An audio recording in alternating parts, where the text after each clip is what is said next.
En suma, si quieres desperdiciar tu vida, aquí comienza La Espada de Damocles, la ficción más real que puedas concebir.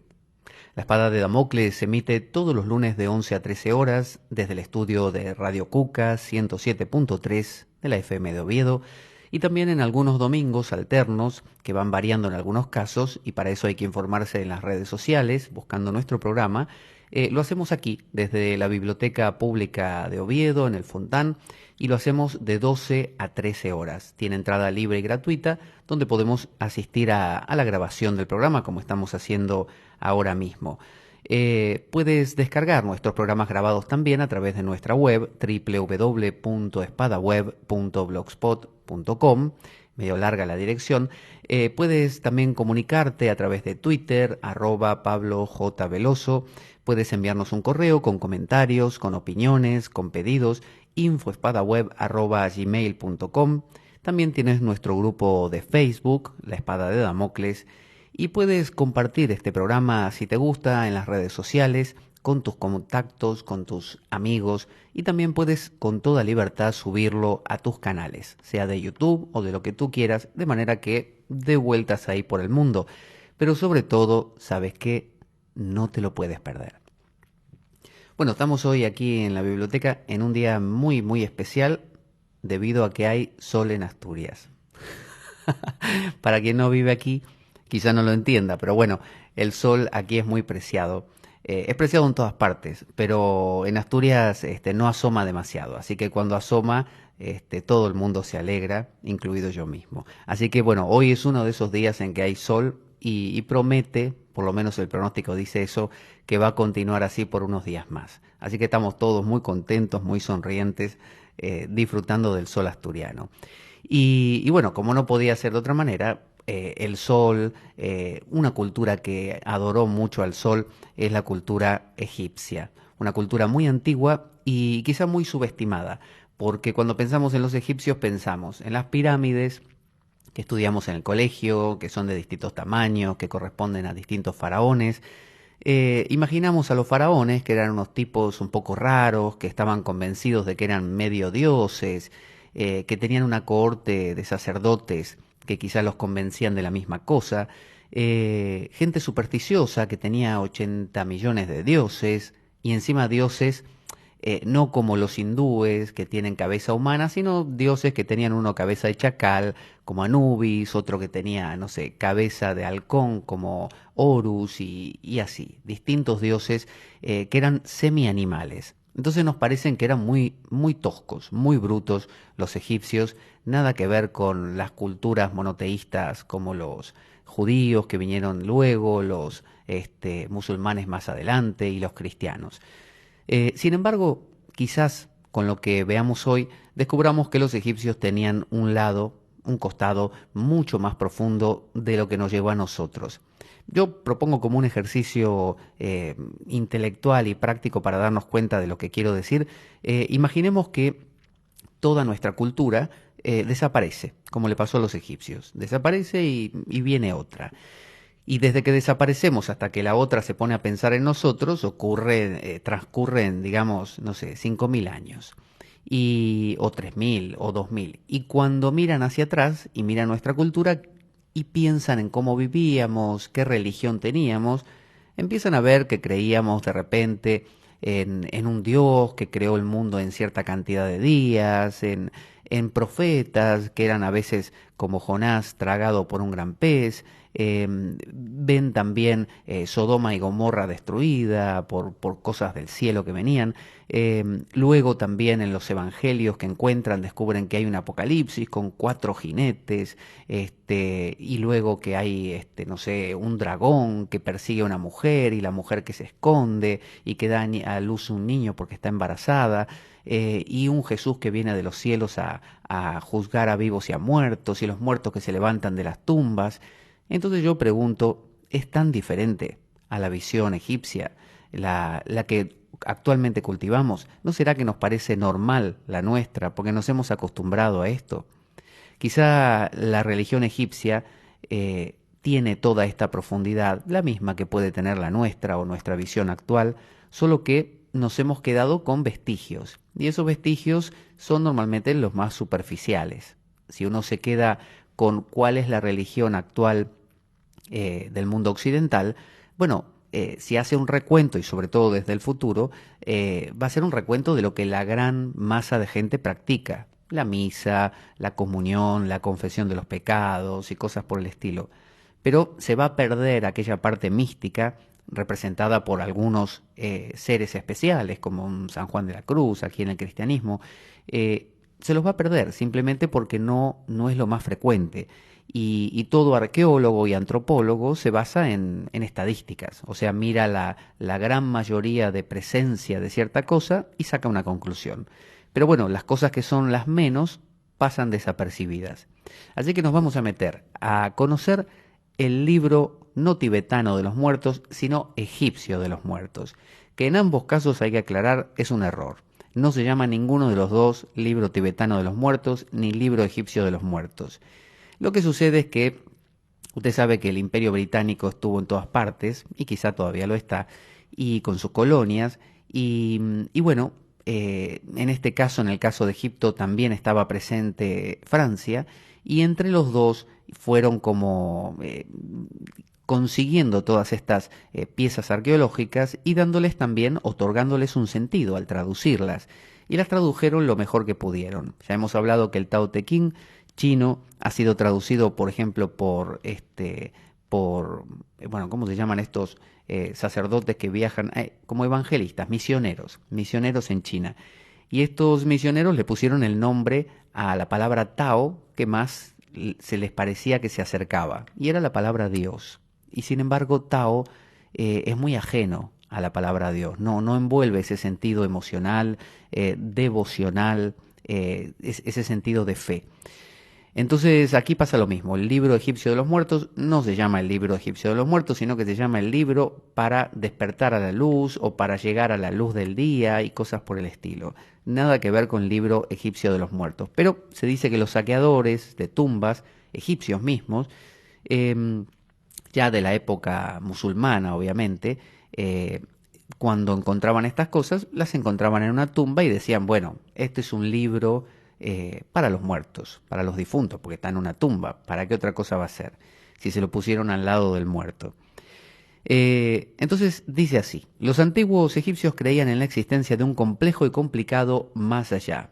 Pensemos que los egipcios duraron mucho tiempo con sus dinastías, tuvieron todo el tiempo del mundo para pensar y repensar las cosas, y no era como nosotros que tenemos la Trinidad, que es Dios Padre, Hijo y Espíritu Santo, y se acabó, son tres. No, ellos ese tres lo multiplicaban por el número que usted quiera, y tenían dioses para todos, para todo. De hecho, los mismos jeroglíficos, no es como nuestro alfabeto que con unas cuantas letras ya podemos escribir cualquier cosa. Los egipcios dedicaban toda una vida porque tenían miles de jeroglíficos que representaban las diferentes cosas. Entonces creían en un complejo y complicado más allá llamado Duat. Si usted quiere hilar más fino, Amenti también o Necher Yertet. Disculpe mi pronunciación egipcia, pero no la he practicado últimamente. Era tal su obsesión por ese otro mundo que estaban más preocupados por su futura existencia después de la muerte que por su vida terrenal. De ahí la importancia que le daban a los rituales de embalsamamiento y entierro, ya que morir antes de haber llevado a cabo los preparativos para el otro mundo podría hacer peligrar la posibilidad de alcanzar la inmortalidad en el paraíso. Es decir, los egipcios creían en un paraíso. Muchos dicen que ese paraíso de los egipcios, que le llamaban como el lugar de los juncos, que era básicamente una réplica del Egipto que ellos conocían, solo que, como todos los paraísos, era más fértil, más soleado, más agradable, por ejemplo, la cebada, en lugar de crecer como les crecía a ellos, les crecía muchísimo más y más fácilmente. Entonces, los paraísos de todas las religiones son lo que toda persona sueña que ocurra. Vieron que los musulmanes, por ejemplo, tienen un paraíso donde hay agua, mucha agua, porque sus zonas suelen ser áridas. Y bueno, y de paso le agregan las mujeres, que ahora no me acuerdo cómo se llaman, que a cada uno le tocan un montón de vírgenes. Ante lo cual se quejan muchas mujeres de que no suele ser al revés.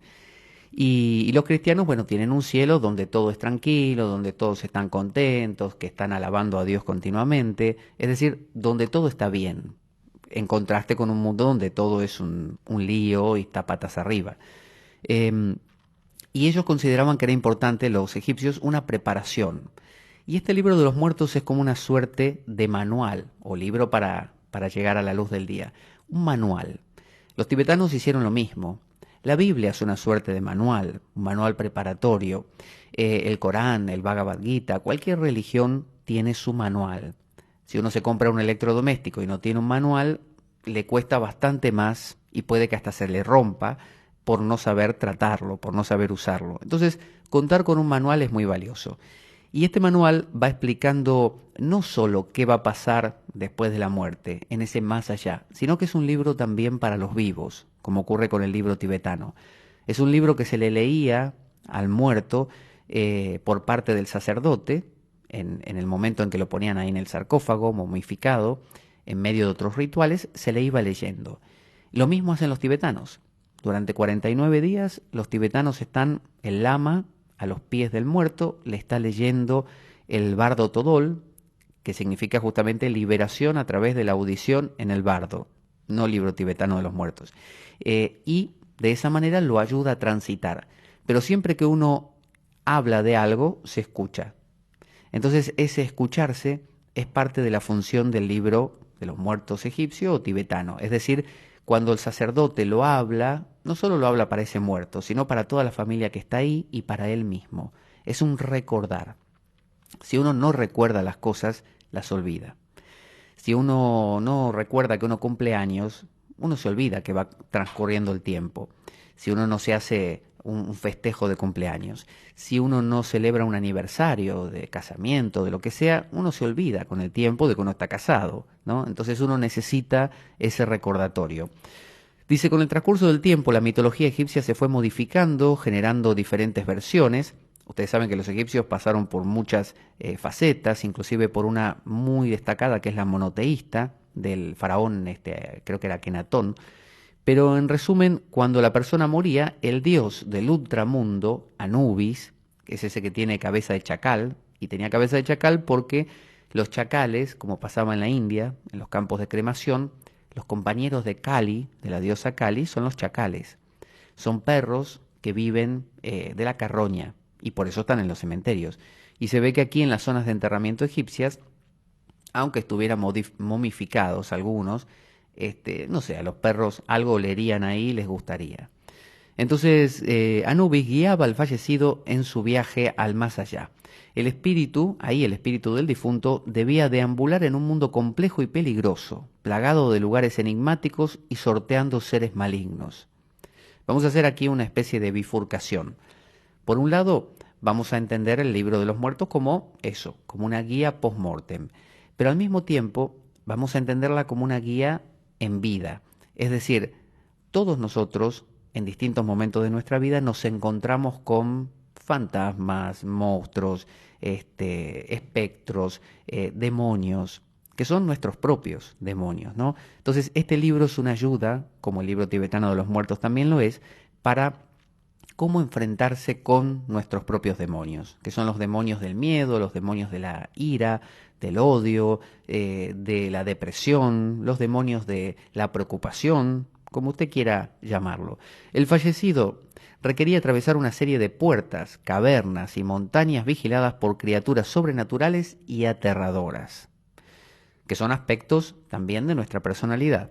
Estas criaturas podían ser pacificadas con la recitación de sortilegios adecuados incluidos en el libro de los muertos. O sea, no es lo mismo la persona que se enfrenta a una depresión, a un miedo, a una fobia, y no tiene ni idea de qué hacer, y le pregunta a sus familiares y le dicen, bueno, no sé, sal a pasear un rato, o mira una película, distráete, ya se te va a pasar. A que venga una persona y diga, no, mira, lo que tú tienes probablemente se enmarca dentro de lo que se llama depresión. Y bueno, los síntomas suelen ser esos, que te da ganas de quedarte en casa, que nada te interesa, nada te importa.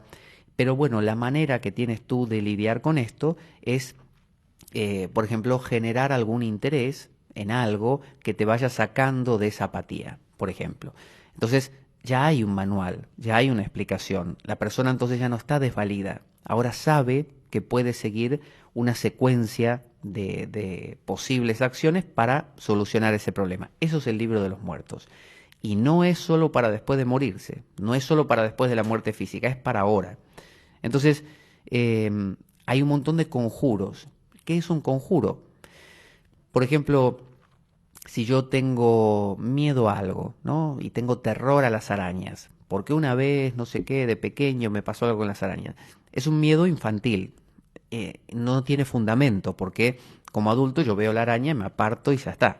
Sin embargo, me da terror, ¿no? Como a otro le da terror. Hay gente que tiene fobia a los botones, no tolera ver un botón de una camisa, se pone nervioso, aunque nos parezca rarísimo. Entonces es irracional. ¿Cómo se conjura, cómo se cura algo irracional con otra cosa irracional? Un conjuro es algo que dice, a partir de este momento no tendré más miedo a esto, punto. Como lo hago dentro de un marco ritual, invocando a cierta deidad, que es un arquetipo protector normalmente, bueno, conjuro ese miedo y desaparece. Entonces lo que estamos diciendo es que el transitante va a estar recorriendo, que somos nosotros, nuestra vida diaria, enfrentándonos a distintos demonios y teniendo las herramientas para conjurar a cada uno, basándonos en que los egipcios se basaban en que si sabes el nombre de aquel que te va a causar un daño, lo puedes controlar. Entonces, de la misma manera, si yo siento ahora una angustia muy grande, ¿no? Y se me cierra el pecho, pero no sé qué nombre tiene eso, no sé qué es. Yo pregunto, ¿qué me pasa? ¿Qué me pasa? Y nadie me sabe decir, entonces eso se me va de las manos, es algo que me puede. Pero el día que yo digo, alguien me dice, no, no, no, eso es angustia, eso se llama bla, bla, bla, y se trata así. Desde ese momento yo catalogo eso y lo puedo tener como en la palma de la mano. Entonces, tenían que pasar por muchas pruebas antes de llegar hasta el dios Osiris, que es el dios de la resurrección, que tiene rostro verde, para ser juzgado por sus actos durante su vida y saber si merecía o no la eternidad. Si uno pasa bien todas estas pruebas, bueno, alcanza una vida eterna en ese lugar de los juncos, o había otras opciones como convertirse casi en Osiris, ser como una especie de parte de Osiris, o también algunos preferían ir en la barca de Ra, ¿no? El dios del sol. Ustedes saben que el sol se mueve porque hay una barca que lo va llevando, ¿no? Todos los días, desde el este al oeste. No sé si pensaban que era una cuestión astronómica, en realidad es una barca. Entonces, algunos eligen ir en la barca de Ra, que espero que no fueran muchos, porque si no la barca ya se quedaría pequeña. Era el acontecimiento más importante para el difunto, el momento del encuentro con Osiris. Pero bueno, había que llegar hasta ahí, ¿eh? Ahí primero debía jurar que no había cometido ningún pecado de una lista de 42, mediante la recitación de un texto conocido como la confesión negativa. Antes de llegar a Osiris, el tipo tenía que ir a 42 puertas, tenía que tocar, buenas, y se encontraba con un guardián, al cual tenía que conjurar, porque ese guardián normalmente le impedía el paso, lo asustaba y se lo quería comer, lo quería matar. Entonces él tenía que conjurarlo, entrar, encontrarse con el guardián y decirle específicamente a ese guardián qué era lo que no había cometido. Entonces, vamos a ver que tienen un parecido con los 10 mandamientos. Yo les voy a nombrar algunos para que vean cómo se parecen. Tengan en cuenta todo este asunto de Moisés en Egipto, pueblo judío en Egipto, luego Moisés que fue al desierto, Moisés que recibió las tablas de la ley con esa revelación divina, que dicen que la primera vez que bajó trajo una revelación profundísima, que dicen los judíos que era la Kabbalah, y que vio que estaban adorando al famoso becerro, entonces rompió las tablas, volvió a subir, las volvió a esculpir, volvió a bajar y dio una versión reducida. Dijo, si ustedes son unos cuadrados, aquí tienen, solo 10. Que en realidad tampoco son 10, son un montón que los judíos tienen, pero los cristianos lo han reducido a básicamente 10. Entonces, por ejemplo, se encuentra en una de las puertas con el espíritu de Heliópolis, ¿no? Que era una ciudad. Salve el de los largas zancadas, que vienes de Yunu, Heliópolis, y no estoy haciendo Isfet, el mal. El tipo le declaraba, yo no estoy haciendo el mal, no practico el mal. Si el otro lo convencía a eso, vale, lo dejaba pasar. Y entraba en la segunda puerta. Buenas, dice el espíritu de Yer Ajá. Y dice, salve el abarcado por la llama, que vienes de Yer Ajá. Yo no robo. Literalmente dice, no hay robo en mí.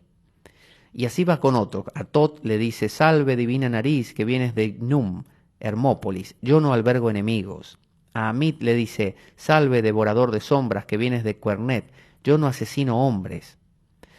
Al guardián del necrófago le dice, de la necrópolis, perdón, le dice, salve el de rostro terrible, que sales de Rosetó, Sacara, yo no desobedezco requisitos. A otro le dice, yo no tergiverso palabras. A otro dice, yo no robo nada que pertenezca a Dios. A otro dice, yo no digo mentiras. Yo no llevo la ofrenda de pan. Yo no me desagrado a mí mismo. Yo no fornico con menores. Yo no he sido corrupto. Yo no devoro mi corazón. Yo no me daño a mí mismo con mentiras. Yo no cometo usura con el grano. Él lo que está haciendo es tratar de convencer a los dioses de que es bueno. Y esto es maravilloso porque no está mostrándose tal cual es. Está negociando. Está haciendo una especie de a ver si logro pasar esta prueba, ¿no? Es como pasar la ITV más o menos. Él trata de convencer a los dioses de que ha sido un tipo bueno. Es decir, sabe que no es bueno. Todos nosotros sabemos que esos ideales de perfección, de bondad, de absoluta paz, no están presentes, porque la vida es movimiento. Entonces, aquel que diga, yo como los mandamientos, ¿no? Amo a Dios por sobre todas las cosas, no sé, no tengo otros dioses antes de Él, no digo mentira, no robo, no cometo adulterio, no deseo la mujer del prójimo, ni el asno, ni el caballo, ni nada. No es verdad, no es verdad. Porque puede que lo sea hoy, pero no dentro de un rato o mañana. Es decir, vamos variando tanto que no podemos estar seguros de cumplir todas las cosas todo el tiempo, porque la vida se nos escapa siempre. Entonces, hay en este libro de los muertos una contemplación de esto. Se contempla la posibilidad de que uno es un tránfuga, de que uno es un maldito, de que no es bueno. Entonces tiene que convencer a los dioses de que sí. Supongamos que los convenció, más o menos tenía el buen don de la palabra y los 42 lo dejaron pasar. Entonces llega el momento del pesaje del corazón. Y aquí es donde aparece, entrar en una sala donde está Don Anubis, con cabeza de chacal, Osiris presidiendo todo el asunto, la diosa Maat, ¿no? Con doble A, Maat, que tiene una pluma de avestruz, símbolo de la verdad, y bueno, entonces Anubis va a poner el corazón de nosotros, digamos, de un lado de la balanza, y Maat la pluma de avestruz del otro lado. Y Osiris preside y nosotros estamos ahí a ver qué nos toca. Entonces, ¿qué sucede? Si la balanza, nuestro corazón se vuelve muy pesado y la pluma de avestruz se levanta, o lo contrario, el corazón es demasiado liviano y la pluma de avestruz desciende, viene un monstruo que está formado por tres partes, tres animales terroríficos de esa zona de Egipto, que son el hipopótamo, que es un animal muy violento cuando quiere, y terrible con sus dentadas, aunque tiene creo que dos dientes nada más, pero esos dientes, dos arriba y dos abajo. eh, bueno, la parte trasera es de hipopótamo, la parte media es de león y la parte frontal es de cocodrilo. O sea, algo que uno nunca quiere encontrarse. Y bueno, viene este monstruo que se llama algo así como Amis o una cosa así, y se lo come al tipo. Y cuando se lo come, muere por siempre. Es decir, desaparece. Es una persona que nunca más va a volver a existir. No es un infierno donde lo torturan. A veces sí hay depende el juicio, unas torturas muy parecidas al infierno cristiano, donde hay así cacerolas o, ¿cómo se dice?, marmitas llenas de aceite hirviendo y a la gente se la hierve ahí adentro un rato. eh, y otras torturas parecidas, pero en general, si era grave la cosa, directamente lo comían. Entonces, eso era lo que más temía el egipcio, desaparecer. Dice Gurdjieff, decía, este sabio ruso, o este maestro ruso, o armenio en realidad que era, decía que uno vive sin alma hasta que la forja.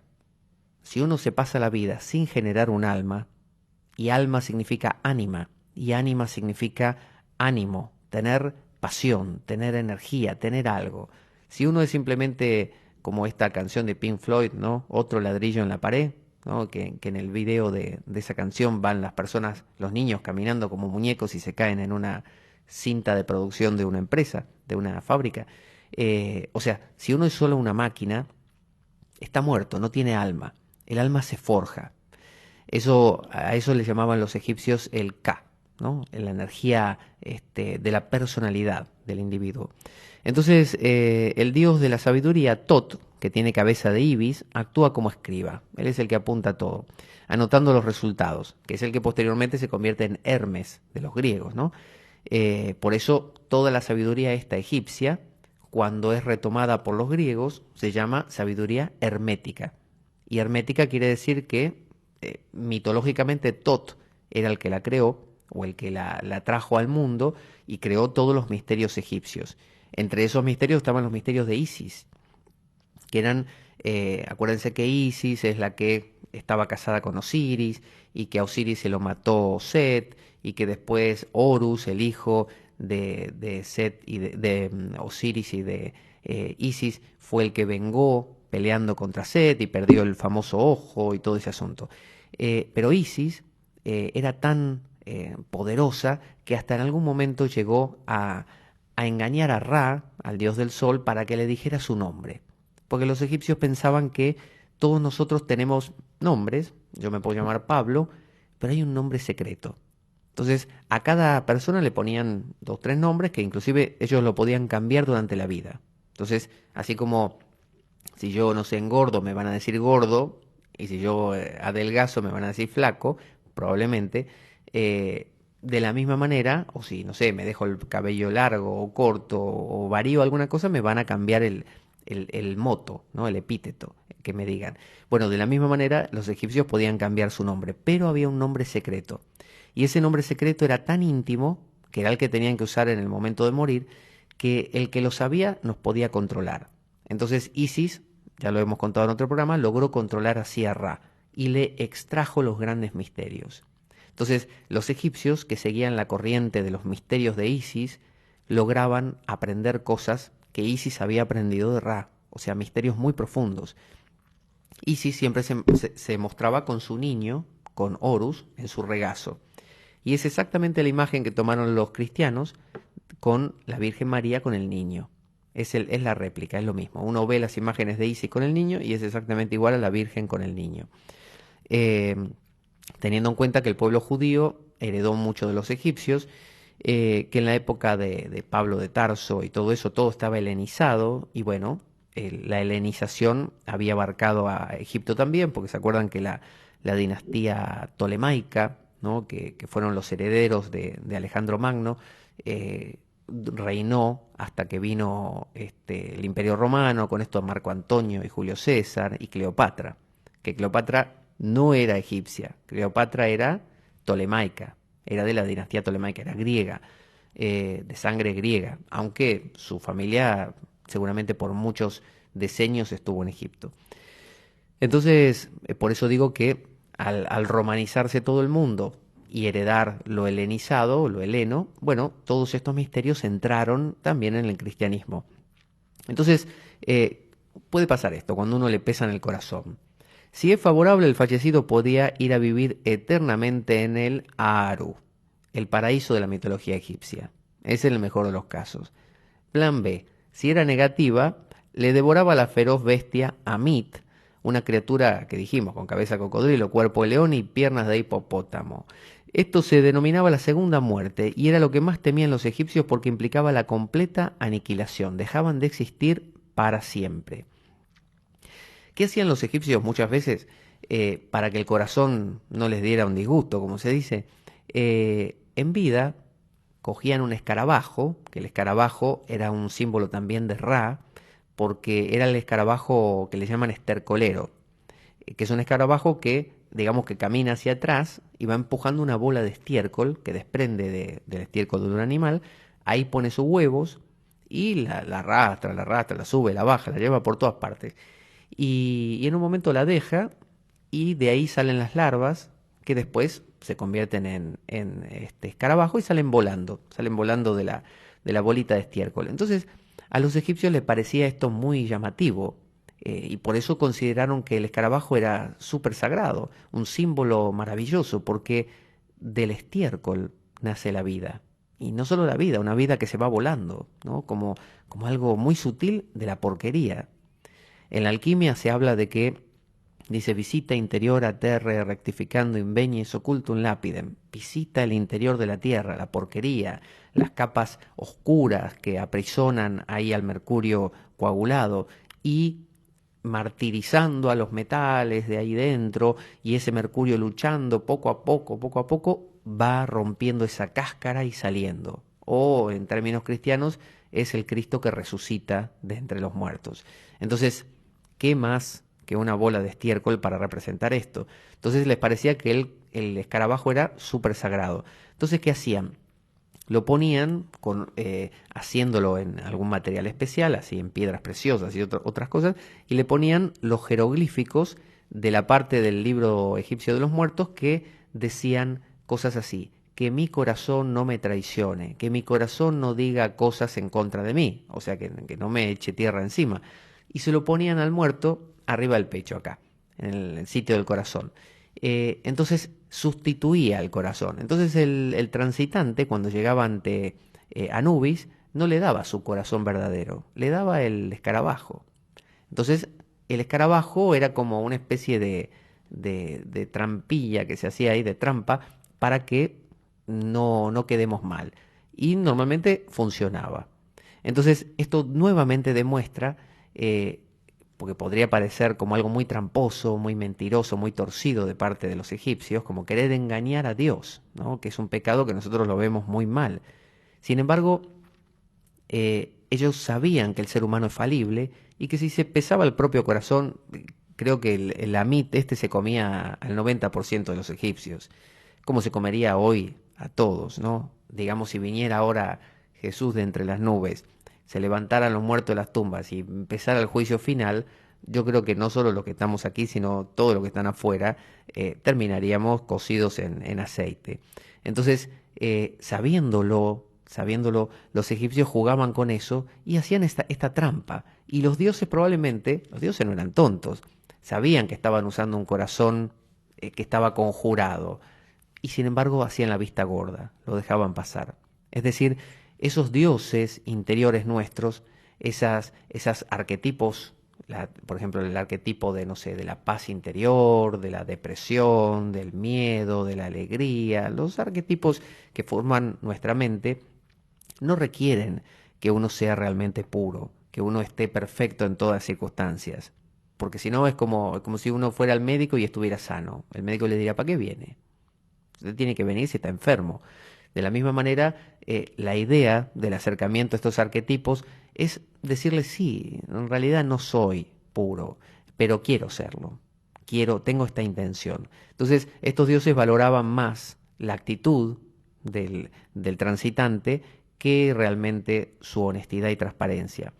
Entonces, el Aru, el paraíso, por sí, porque ustedes vieron que uno se muere y uno no sabe si el paraíso o el que lo viene a buscar a uno resulta ser judío, y aparece Moisés y uno dice: mira, era judía la cosa. Entonces uno tiene que tener como una especie de credencial para cada cosa, por las dudas. Entonces, si se encuentra con un judío, un Moisés, uno dice, ¿cómo es que dice? Eh, Ahora me olvidé. El dicho básico de los judíos, dice: Shema Israel, Adonai Eloheinu, Adonai Echad. Escucha, oh Israel, el Señor es uno solo, el Señor es uno solo. Es decir, hace como esa declaración de fe. Si es un musulmán, uno dice Allahu Akbar y ya está, y entra. Si es cristiano, uno, bueno, reza su Padre Nuestro correspondiente. Si es egipcio, ¿qué hace? Uno tiene que tener un escarabajo preparado. Entonces, saca el escarabajo correspondiente y se lo da, pues si uno ve que tiene cabeza de chacal, ya sabe que no es judío, ni es musulmán, ni es cristiano. Entonces, es como una manera de diferenciarlo bien. Entonces, en el paraíso es un lugar placentero y generoso, donde el fallecido vive feliz con sus seres queridos. Fíjense qué parecido a lo cristiano, porque en el cristianismo se dice uno se reencuentra con sus seres queridos y vive en el cielo. Por eso a mucha gente cristiana le preocupa que esa misma persona sea buena y vaya al cielo, pero su marido no. Dice, no, mi marido se dedica al juego y que mucha juerga y qué sé yo, y maldice, y a ver si voy yo al cielo y él no entra. ¿Qué hacemos? Entonces, ahí pueden hacer lo que más les agrada, dice. Es también el lugar en que moraban los dioses, provocando que los humanos también adquieran características divinas. O sea que uno se diviniza al estar ahí. Según las creencias egipcias, un efecto de la muerte era la desintegración de los keferu, los distintos aspectos del ser, que eso es muy clásico también en todo lo que es esotérico, esta idea de que se disuelve, como en el yoga, no solo el cuerpo físico, sino también el cuerpo sutil, el cuerpo mental, el cuerpo, no sé, causal, distintos cuerpos que tiene el ser humano. Por ello, la momificación era para preservar y transformar el cuerpo físico en un saj, una forma idealizada de aspectos divinos.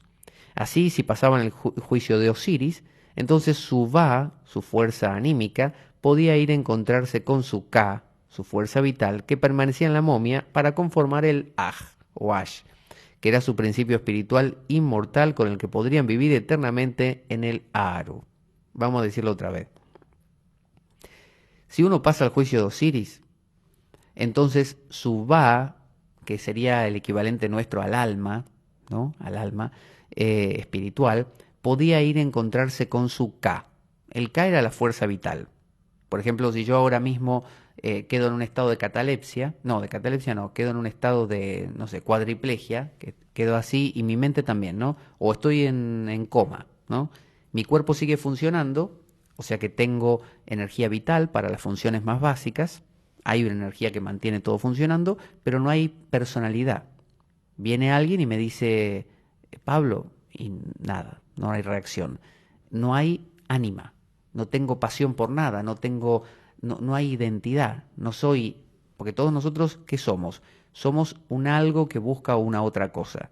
Si no está ese algo que busca una otra cosa, no hay alguien ahí. Hay solamente un estar, ¿no? Ese estar es K. El cuerpo en sí es una cosa diferente, que es como, ellos lo veían como el reservorio, como el contenedor, pero tiene un K. Ese K, para que se preserve, había que momificar el cuerpo, porque si ese es como si alguien que está en coma, uno dice, bueno, ya está, vamos a matarlo, no eutanasia, porque no va a volver. Supongamos que esa alma quiere volver, porque muchos vuelven del coma, bueno, no encontraría dónde, no puede volver a surgir. Esa es la idea de esta visión mítica. Entonces, se mantenía momificado con su K respectivo. Ellos entendían, era como un estado de coma antiguo. Y mientras tanto, el va, se va justamente, y va al juicio de Osiris, los 42 primeros dioses, después el juicio de Osiris, y si todo va bien, vuelve. Vuelve a reencontrarse con su K, le dice, hola, ¿qué tal K? Me fue muy bien, vamos ahora los dos, el K, el va, a entrar en el mundo de Osiris, porque necesita de eso, si no, no puede. Y conforman juntos el Aj, o Ash, no sé cómo se pronunciará, que era su principio espiritual inmortal con el que realmente podía vivir eternamente en el Aaru. Por eso me imagino que sería terrible que una momia fuera saqueada o destruida o robada, porque los familiares pensarían, este no va a poder regresar, no va a poder encontrar aquí esto y entrar en ese mundo. De la misma manera que muchos cristianos se preguntan qué pasa con las personas que mueren y quedan fragmentadas en partes, como en un estallido, o qué pasa cuando hay una incineración de la persona, ¿no? Que le queman el cuerpo, cómo va a resucitar, cómo se va a volver a armar todo eso. Bueno, pero bueno, lo explican algunos diciendo que Dios es todopoderoso y lo puede hacer igualmente. Entonces, dice, el libro de los muertos es el nombre moderno que se da al texto funerario, como dijimos al principio, que se ponía en el antiguo Egipto en las tumbas. Al principio se ponía solamente en las paredes de las pirámides o de las tumbas, de los lugares mortuorios, para que el muerto, digamos, usted vio cómo es, uno se muere y ¿qué hace? No tiene nada que hacer ahí adentro. Entonces, imagínese que usted se despierta dentro de ahí de la pirámide y bueno, empieza a leer las paredes, que hay un libro para entretenerse. Como no había televisión ni nada, el tipo recorría y leía todo el libro de los muertos y de paso se preparaba para lo que venía. Em, con el tiempo, esto fue evolucionando y se empezó a escribir en los también sarcófagos. No solo en las paredes, sino en los sarcófagos. Que era más práctico porque el muerto no necesitaba levantarse ni caminar.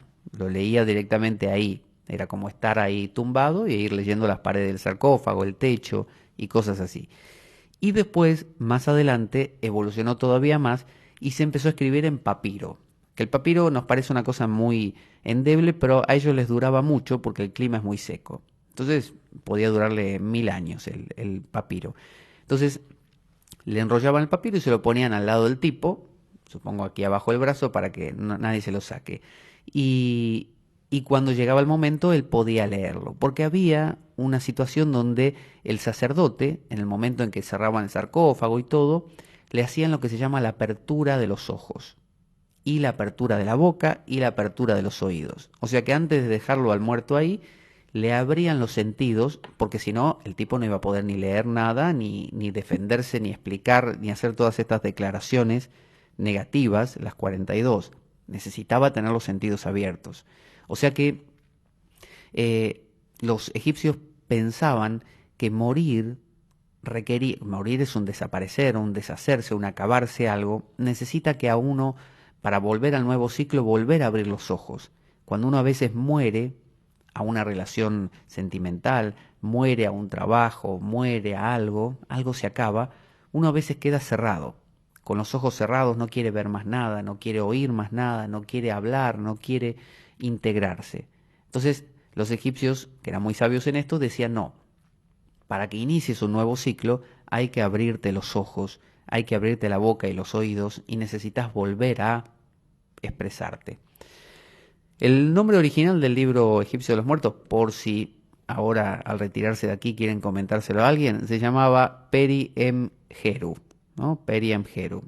No sé si la pronunciación estará bien, pero seguramente a cualquier fiesta que vayan van a quedar muy bien si dicen ¿a que no sabes cómo se llamaba el libro egipcio de los muertos? Y todo el mundo va a responder el libro egipcio de los muertos. No, le dicen ustedes. Se llamaba el Peri Emheru. Y en ese momento todos quedan con la boca abierta, se forma una ronda, un corro alrededor de uno y todos aplauden. Los vocablos para salir a través de la luz. Eso significa, o sea, conjuros para salir a la luz o llegar a la luz. No existe una única versión. Por eso en realidad no es un libro, no es un libro. Son fragmentos que de hecho se han encontrado en distintos órdenes. Por lo tanto no se podría decir que es un libro de principio a fin. No existe una única versión, los papiros supervivientes contienen una variada selección de textos religiosos y mágicos. Imagínense que estaban escritos a mano y no en letra, en jeroglífico. Había que estar dibujando que el halconcito, que la boquita, que la palmera y no sé qué. Todo eso. Eso requería muchísimo tiempo, esfuerzo y era costosísimo. El más conocido de ellos es el papiro de Ani, que era un escriba de uno de los faraones y que tenía una posición pero súper privilegiada, ¿no? Ganaba muchísimo dinero y costaba un equivalente de la mitad de su sueldo anual, ¿no? Lo que él ganaría en medio año, me parece que medio o un año. O sea que era un montón de dinero que no era alcanzable por la gente común. Y los egipcios desarrollaron inclusive una forma de quizá abaratarlo, que consistía en que no le dibujaban a pedido al tipo todo el libro egipcio, sino que lo tenían hecho y le dejaban en blanco las partes donde iba el nombre del tipo, ¿no? Yo me llamo Pablo, entonces, o mi nombre secreto sería, ¿no? Ahí me lo ponía. Entonces yo quería uno y me decían, bueno, o se lo hacemos a medida o le hacemos uno de los que están ya casi listos. Entonces yo miraba mi bolsillo y le decía, no, deme un casi listo. Y me decía, ¿cómo se llama usted?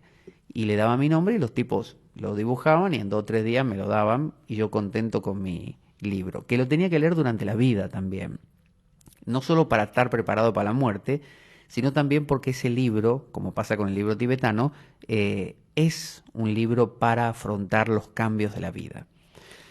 Entonces, los arqueólogos han descubierto más de 25.000 pergaminos, de 1 a 40 metros de largo, porque no estaban cortados, eran toda una cosa larga, ¿no? Y de 15 a 45 centímetros de ancho. El más antiguo data del 1500 a.C. y el más moderno del siglo IV después de Cristo. Siglo IV. Eh, para comprender su significado tienen que conocer la historia. Dice, los textos tratando sobre el más allá fueron variando de forma y contenido en el transcurso de la antigua civilización egipcia. Originalmente, durante el Imperio Antiguo, 2700 a 2200 a.C., la lucha por la inmortalidad le competía solamente al faraón, que representaba al dios solar Ra en la tierra. Sin embargo, esa lucha involucraba a todos, porque si fallaba, el sol dejaría de salir, la noche no tendría fin y todo moriría. O sea, al principio, el único que podía hacer esto era el faraón. Pero uno dirá, bueno, qué mal se sentiría el pueblo, porque lo veía solo al faraón. Pero no, la visión, decía un autor, que tenían los antiguos, era una visión colectiva. Hoy estamos en una época de mucho individualismo, donde yo soy yo y aquel es aquel, y yo valgo por mí mismo y yo me diferencio y quiero que mis derechos personales ocurran, ¿no? Que se efectivicen. Pero en épocas de reyes y sobre todo así de emperadores o faraones, eh, la sensación era colectiva. La sensación es la misma de mi célula hepática sintiéndose parte de todo este organismo y el faraón siendo, no sé, el cerebro, por ejemplo. Entonces, o el corazón. Entonces, esta gente, la gente del pueblo, querían que su faraón pudiera entrar al reino de Osiris porque eso implicaba que todos ellos entraban también. Era como una sensación de yo no soy, somos, somos. Por eso en la antigüedad lo peor que le podía pasar a una persona era el exilio. Entonces, en la antigüedad que te mataran era un mal menor, que te metieran preso también. El tema era que te exiliaran. Te exiliaban y te morías, porque no eras nadie, eras el pueblo. Entonces, de hecho, muchos de los nombres eran, no sé, Pablo de Tarso, ¿no? Así, fulano de tal lugar. ¿Por qué? No sé, Diógenes creo que era de Sinope. Y era una sensación de identidad y de pertenencia. Entonces, para ayudarlo, a este faraón se grababan un repertorio de conjuros, fórmulas sagradas y rituales en su tumba, conocido como los textos de las pirámides. Eso fue lo primero que se encontró. Luego, durante el Imperio Medio, 2200 a 1500 a.C., la inmortalidad dejó de ser privilegio de la realeza, volviéndose también posible para las clases más altas, como este Ani el escriba, dando lugar a los textos de los sarcófagos, que eran pintados o grabados en los sarcófagos. Y solo a partir del Imperio Nuevo, 1550 a 1100 a.C., la inmortalidad en el más allá se democratizó y el pueblo pudo acceder a fórmulas sagradas, alcanzando gran difusión. Es a partir de entonces que las empezaron a escribir en papiros que se depositaban dentro del sarcófago o en la cámara sepulcral del fallecido. Los que podían pagarlo continuaban con la tradición pintándolos también en las paredes de las tumbas y los sarcófagos. Es parecido también a la historia cristiana, porque en el pasado, en épocas medievales, la cristiandad era un cuerpo, era un ser. Uno no concebía estar fuera de la cristiandad, que era lo peor que le podía pasar a uno, que lo excomulguen. Si a uno lo excomulgaban, quedaba fuera no de este país o de aquel otro, quedaba fuera de la idea de mundo, de universo, del plan divino, la excomunión. De la misma manera les pasaba a los egipcios, que consideraban que su faraón y toda la pirámide, ¿no? O ramificación, todo el árbol del mundo egipcio dependía de esa cabeza, como aquí en Occidente dependía del Papa. El Papa era el centro del universo, no había otro, el Papa era Dios en la tierra. Con el tiempo se volvió un negocio muy lucrativo para los sacerdotes que hacían creer a la gente que la posesión del manuscrito al momento de morir era lo único que podía garantizarles éxito en su viaje al más allá. Habría de todo, habría gente profunda y bueno, como aquí también se vendían indulgencias y cosas por el estilo. En la actualidad se conocen 192 conjuros, aunque ningún manuscrito individual los contiene todos, debido a que costaban una fortuna. El papiro, ahí porque no estuvo Gutenberg, si hubiera estado Gutenberg con su imprenta, todo el mundo hubiera tenido su libro de los muertos. El papiro de Ani es el manuscrito más famoso porque es uno de los ejemplares más completos e impresionantes por su alta calidad. Tiene 65 conjuros y más de 150 ilustraciones coloreadas y mide casi 24 metros. Tiene ilustraciones porque se consideraba que no solo los conjuros servían para conjurar, para evitar problemas con esos dioses, sino que los dibujos no solo eran un apoyo para entender los conjuros, sino que tenían vida en sí. Y los conjuros mismos tenían vida en sí. Eso es algo muy, muy extendido también en nuestro mundo. Que fíjense que un niño, viene otro niño y le dice, tú eres un estúpido. Y dice, ¿a quién llamaste estúpido? ¿Qué me dijiste estúpido a mí? Estúpido me dijiste, ahora vas a ver. Todo por una palabra. Entonces, las palabras pesan. A uno lo catalogan de inútil, de problema, de tal cosa, y a uno puede ofuscarse y molestarse mucho, puede alegrarse si lo catalogan de maravilloso. Entonces, los nombres pesan, y los egipcios lo sabían. De ahí viene la idea del mantra hindú. El nombre, la palabra arruina a una persona, la hunde o la puede elevar a los cielos también. Entonces uno puede convencerse a sí mismo, soy un inútil, me lo dice mi madre mientras me cría, me lo dice mi padre, me lo dicen mis hermanos, me lo dicen mis amigos, me lo dice el maestro en el colegio, entonces soy un inútil. Es una repetición de una frase que se va inculcando. ¿Cómo se conjura eso? Bueno, decía Ramakrishna, un sabio hindú, que una astilla saca la otra. Yo tengo una astilla clavada, vengo con otra, hago así, la quito y luego tiro las dos. Entonces, los conjuros son palabras que quitan otras palabras. Entonces yo voy al psicólogo y le digo, señor, yo me siento un inútil.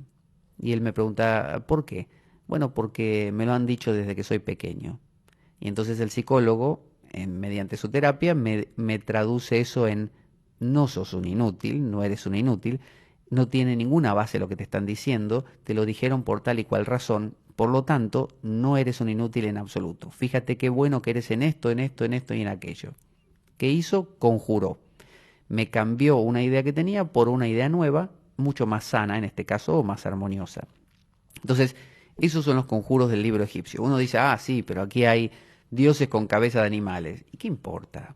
¿Qué importa? Si uno podría decir, al soñar, cuando uno sueña, tampoco sueña gente muy normal. Siempre sueña cosas, o a veces sí, otras veces más extravagantes.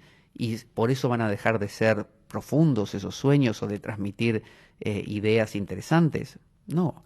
Uno ve un cuadro y ¿qué tienen que ser? Todos los cuadros, naturalezas muertas y ¿cómo se dice? Irrealistas. Si pinta a alguien un vaso con agua, tiene que ser un vaso con agua y nada más. No vale Dalí y el surrealismo, por ejemplo. Bueno, toda esta manera de dioses con cabeza y el otro que se come al otro, son maneras alegóricas y lo alegórico a veces llega más profundo. Fíjense que la parábola que usaba Jesús, ¿qué es una parábola? En lugar de llegar en línea recta a un lugar, hace una parábola, describe una parábola, ¿no? Como no sé, una bola de cañón que va volando por el cielo y después cae. Ese movimiento uno podría decir que inútil, porque no va directamente, que gasta menos energía y llega más rápido. Sí, pero cuando algo a uno le viene así por arriba y da la vuelta, uno casi que no se lo espera, hasta que te da en la cabeza.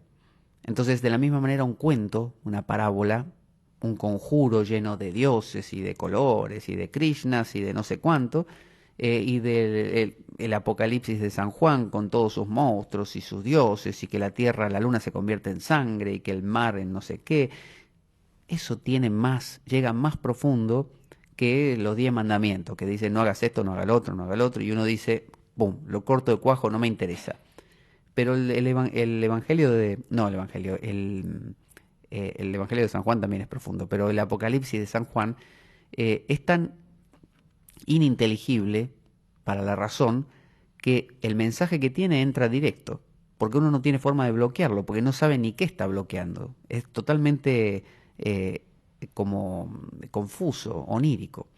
Entonces, Ani, el escriba, disfrutaba de una de las posiciones más altas en la jerarquía social del antiguo Egipto.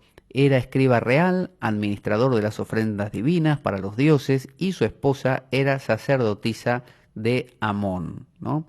También llamado Ramón a veces. Es decir, que pocos ganaban tanto como él. Pues bien, su pergamino le costó la mitad de su remuneración anual. Para los que podían costearlo, les elaboraban por encargo pergaminos, bueno, es lo que contaba. Ya se imaginarán que la mayoría de las personas solo podían pagar y ser enterrados con un capítulo, y a veces sin decorar. La gente más pobre elegía. Decía, bueno, yo me elijo, no sé, el del juicio de Osiris, y espero a ver si puedo lograr pasar los 42 primeros, eh, sin tener ese capítulo. O no sé, o comprarían, vos comprate el 3, yo me compro el 5, y después nos juntamos todo y nos contamos para, para hacer entre todo el libro. Como fotocopia no había, dice, se pensaba que los hechizos y las figuras se volverían reales en el más allá. Es decir, este libro era un libro que no era para leerlo y nada más. El libro estaba vivo, era como si uno tuviera un tablet y lo que viera ahí cobrara movimiento. Esos dioses que estaban dibujados ahí con sus conjuros estaban vivos y defendían o atacaban. Entonces dice, servían estos capítulos para guiar al difunto a través de los obstáculos del inframundo, otorgarle el control sobre el mundo que le rodea, o sea, con eso podía controlarlo, no solo era una guía, imaginémoslo aquí en la vida cotidiana, no solo una guía para el diario vivir, sino también le ayudaban a controlar lo cotidiano a través de entender qué está pasando en cada momento, métodos para poder alimentarse en la otra vida, o sea, métodos para nutrirse. Ese libro enseñaba, como si ahora nos enseñaran a cómo de cada situación que vivimos extraer, no sé, lo mejor, una enseñanza, algo productivo, algo armonioso, en lugar de esa gente que donde quiera que va cosecha problemas, porque no sabe hacer otra cosa. Eh, Darle conocimientos místicos en el más allá. Es un libro que ayuda a dar un salto. Es como si en la vida cotidiana nos dijeran, no solo es trabaja y gana dinero, sino que hay algo más, hay un pensar acerca de los porqués, de los cómo, de los hacia dónde. Protegerlo de fuerzas hostiles. Es decir, cuando uno ve a una persona, uno no tiene ni idea de qué va la vida y se encuentra con otra persona que es media violenta o que tiene problemitas y uno no sabe, no está precavido, lo más probable es que se exponga y lo lastimen. Pero si uno entiende los mecanismos del otro, porque entiende los propios y sabe que la depresión, la ira, el enfado del otro no es muy diferente a los propios, sabe qué esperar, sabe cuándo apartarse. Si uno no es torero y lo pone enfrente a un toro, lo más probable es que lo maten de una cornada. Pero si uno es torero, ya conoce y sabe cómo evadir en algunos casos. También tener domésticos que lo asistan. Tenía la posibilidad, el tipo en el libro tenía escrito o dibujado en jeroglíficos unos asistentes, que eran como clones de él, la misma cara y que sostenían herramientas de trabajo. Porque en el mundo de los dioses había que cosechar.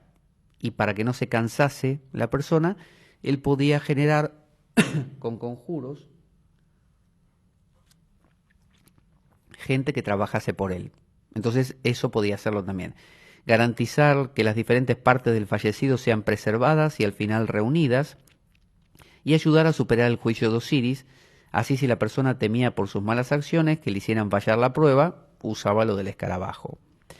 El libro de los muertos es el más famoso, pero también existen otros documentos, como el libro del Amduat, el libro de las cavernas, el libro de las puertas, el libro de las respiraciones, que tenían la misma finalidad, aunque explicada de otra forma, ya que la doctrina con el tiempo fue cambiando.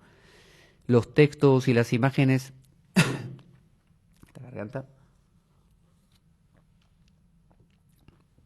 de estos libros eran tanto mágicos como religiosos. De hecho, para los antiguos egipcios hay poca diferencia entre las prácticas mágicas y religiosas.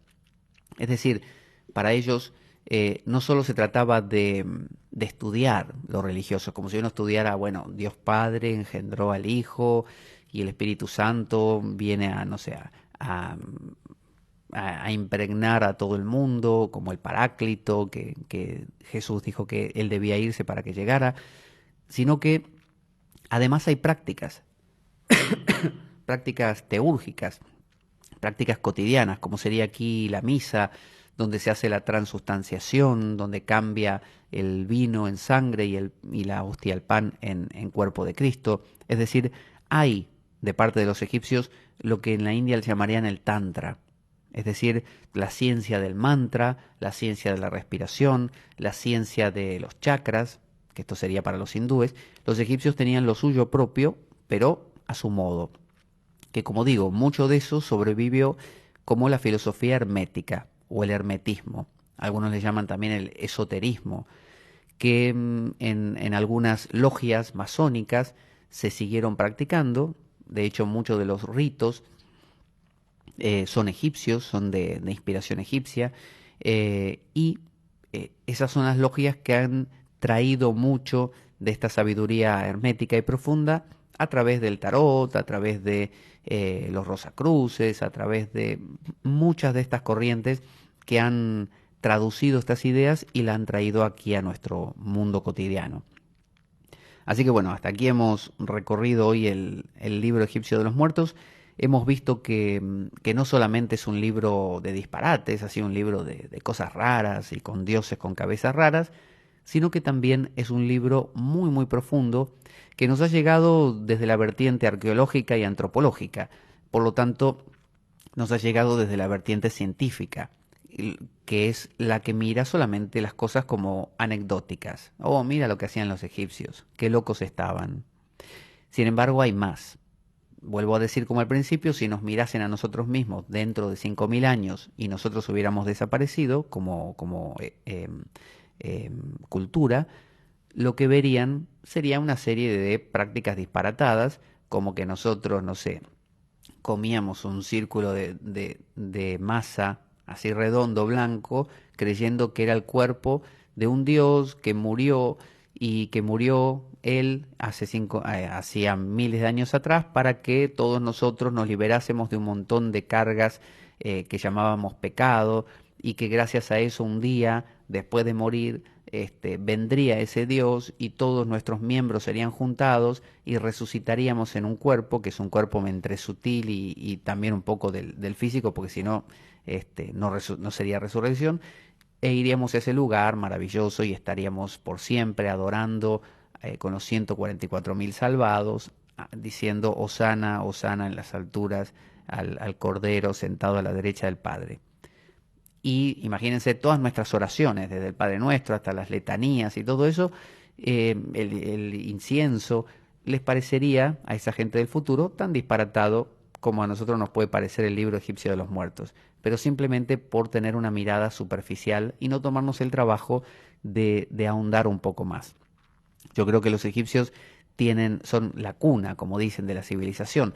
Tienen el puntapié inicial que después dio origen a la profundidad de la cultura judía y también de la griega y luego la romana no, porque no tienen sí mucha cultura, la ha tomado los griegos y después lo heredó, lo pasó al cristianismo. Así que me parece interesante, más allá de lo anecdótico y de lo superficial, meterse un poquito más y conocer, entre otras cosas, este texto que se considera uno o el texto más antiguo religioso del mundo. El libro para llegar a la luz o ascender a la luz del día, no el libro de egipcio de los muertos. Así que bueno, espero que cada uno luego de esta, ya sea que lo oigan por un podcast o de esta presencia en el programa de hoy, vayan a adquirir rápidamente su escarabajo, Jeffrey, para precaverse de cualquier problema. De paso,